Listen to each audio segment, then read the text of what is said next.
On reviendra plus tard.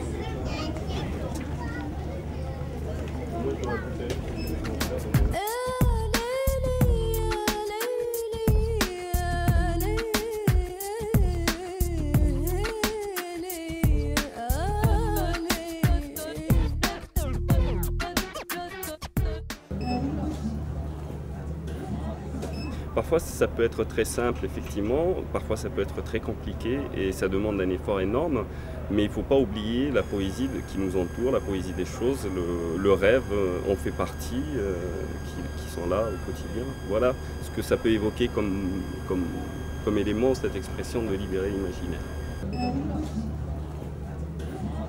Donc oui, je disais que l'artisanat, le premier roman, Les Sens Interdits, qui est édité chez Barzac, qui est disponible chez Barzac, contient à la fois de la prose poétique, des poèmes en vers libre, des fragments d'une pièce de théâtre, voilà, et une écriture que je considère de mon point de vue assez poétique d'une manière générale. Les 5 nuits de Scheherazade contient des contes, contient l'embryon d'un essai, et voilà, je explore.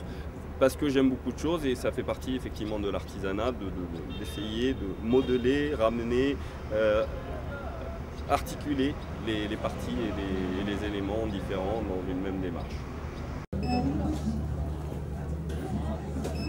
C'est ma grande frustration pour le moment. C'est ma grande frustration parce que effectivement, depuis longtemps, je commence toujours et puis je remets à plus tard. Parce que je veux continuer à écrire du roman et d'un seul coup je ne vais pas plus loin. Voilà, il y a eu un tout petit travail cette année, mais sur Les Sens Interdits par un metteur en scène en France avec qui j'ai collaboré. Mais je ne suis pas encore allé jusqu'à finir la pièce de théâtre, mais j'espère finir.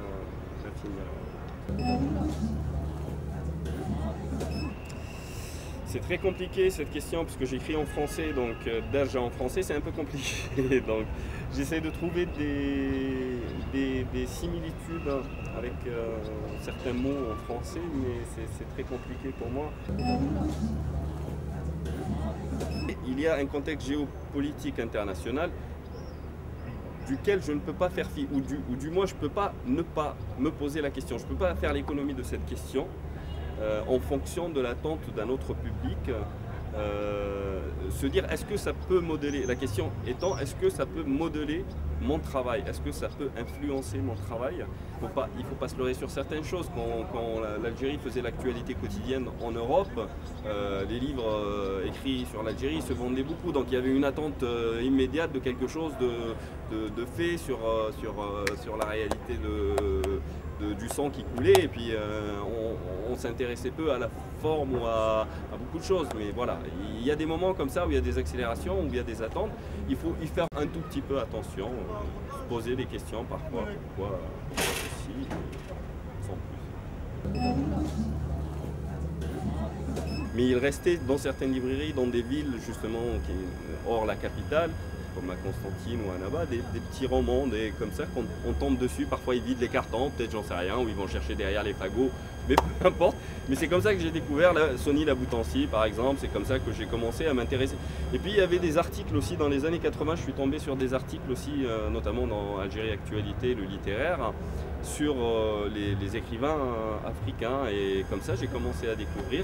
Et c'est comme ça qu'est né l'intérêt vis-à-vis de la littérature africaine. Et voilà, et plus particulièrement, c'était aussi lié à un moment donné à mon intérêt d'une manière générale pour le continent sur lequel je suis né et sur lequel j'ai grandi. C'est-à-dire que j'ai voyagé pas mal.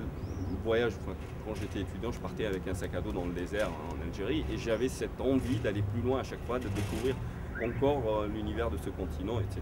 Et voilà. Et c'est comme ça que ce sont une concomitance entre le voyage réel qui était de descendre vers le sud et le voyage imaginaire que j'avais à travers cette littérature, avec beaucoup de similitudes, parce que je citais tout à l'heure le mouvement de la négritude, qui est un mouvement de lutte aussi sur changer les représentations, etc.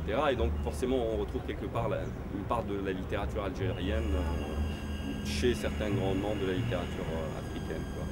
Notamment Tchikaya Outamsi, notamment je voyais Shoyinka, notamment voilà, Ken Saro-Wiwa, notamment, enfin, mais voilà.